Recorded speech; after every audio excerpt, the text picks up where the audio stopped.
Chapter 1. The Great City. In the heart of a land stretching between towering mountains and flowing rivers, the city of light flourished. It was named Light because it once was a beacon of knowledge and wisdom, a destination for scholars and sages from all over the world. The city was built on a foundation of science and creativity, and its streets buzzed with activity and life. The people worked hard, trading, farming, and carving magnificent stone statues that adorned the entrances of the city. The city was surrounded by towering walls that protected it from enemies. These were not merely defensive walls, but also a symbol of strength and pride. Every time the people looked at those walls, they felt secure, believing they were immune to any danger. At the heart of the city was a vast marketplace where merchants from far and wide gathered. The market was filled with rare goods, exotic spices, silk, and gold. The ruler sat in his grand palace overlooking the market, ruling with authority and power. He was a man proud of his strength, having adopted the title King of Kings. He believed that nothing in this world could threaten his throne. But beneath the city's greatness, the seeds of corruption were growing. The people gradually drifted away from ancient teachings and began seeking only material pleasures. They indulged in food and drink, building grand palaces with no regard for values or principles. Meanwhile, the number of poor increased, living in the shadows of the opulence enjoyed by kings and nobles, suffering from hunger and disease. Chapter 2. The Wise Stranger. One day a stranger entered the city. This man wore simple clothes and exuded dignity. He was unlike the merchants or travelers the city's inhabitants were accustomed to seeing. His eyes reflected deep wisdom, as if they had witnessed many things in this life. The man began walking through the city streets, speaking to people, and urging them to return to true values. He warned them of the dangers of pride and straying from the righteous path. He spoke in simple language, yet his wise words captured attention. At first, the people didn't pay him much heed. They were too busy with their trade and daily lives. But as the days passed, a small number of people began to be influenced by his words. They gathered around him in the marketplace, listening to his stories and advice. The wise man warned them, saying, "True strength is not in wealth or palaces, but in faith and justice. Do not be deceived by what you possess, for God gives people time, but he does not forget." As he spoke, his eyes shone with the wisdom he had gathered from many years of travel and contemplation.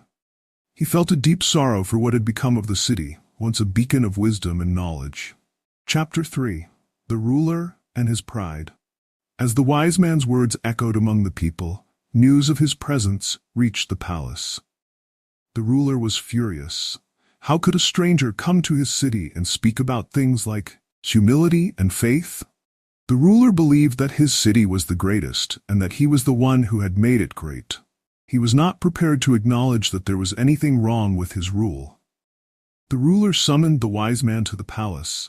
When the wise man entered, he saw an unmatched display of grandeur.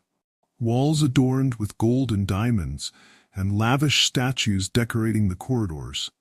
But the wise man remained unimpressed. The ruler said to the wise man, "Who are you to come to my city and give these advices? Do you know who I am? I am the King of Kings, the one who built this city and made it great." The wise man looked at the ruler calmly and said, "You are a king, but the power you hold is not eternal. True power lies in faith and justice. I have seen many kings like you in my life, and they all met their end because of their pride." The ruler's anger grew, but he chose to ignore the wise man, considering him nothing more than a mad beggar. He ordered his guards to throw him out of the palace, but the wise man left quietly, undisturbed by the insult. Chapter 4. Omens of the Unseen. As time passed, events in the city began to accelerate. Strange signs started to appear. The stars in the sky twinkled in an unfamiliar way, and the winds carried a strange scent. The people grew frightened, but they could not explain what was happening. One day, a strange star appeared in the sky. It was red and unnaturally bright.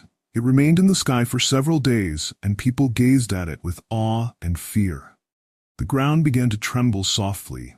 At first no one noticed, But over time, the tremors intensified. The people believed it was just a minor natural phenomenon that would soon pass. But the wise man knew these were signs from God, warnings of what was to come. The wise man went to the market once again and warned the people, saying, "These tremors are only the beginning.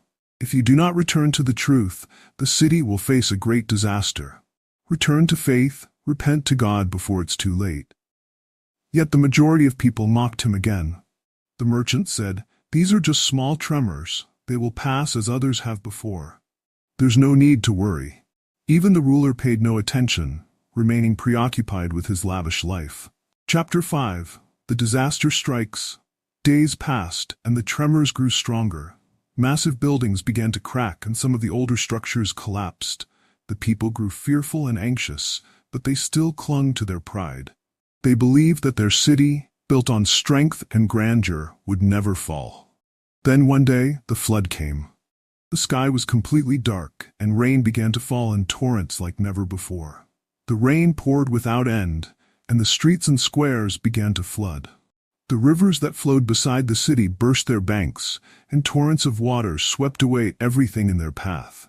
The people tried to flee, but the waters were faster than them. Houses, shops, and even the grand palaces were no match for the power of the flood. The flood did not distinguish between rich and poor, drowning all in its path. Chapter 6. Survival and Regret. Amidst the great destruction, the wise man and the few believers who followed him had sought refuge in the surrounding mountains. From a distance, they watched as the city slowly submerged beneath the water. Despite the pain and sorrow the wise man felt witnessing this destruction, he knew that this outcome was inevitable, the result of the people's pride and their abandonment of the truth. As for the ruler, he tried to flee with his army and servants, but he could not escape his fate. He was swept away by the floods along with his palaces and soldiers, leaving no trace behind.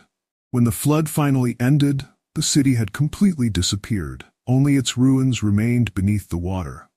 The wise man and his followers descended from the mountains and returned to the land that was once their city. They walked in deep sorrow, but they also felt that God had saved them for a great purpose. Chapter 7. The Lesson and the New Beginning. After the disaster, the survivors lived in humility, having learned from their past sins. The wise man became their new leader, preaching and teaching them how to live lives filled with faith and piety. The land began to renew itself, and the people started rebuilding their homes, but this time with hearts full of humility and faith. The values the wise man had called for became the foundation of their new life. The destroyed city turned into a lesson for humanity, warning future generations of the dangers of pride and straying from the truth. The wise man's name echoed through every generation that came after, as the man who saved his people with faith and wisdom.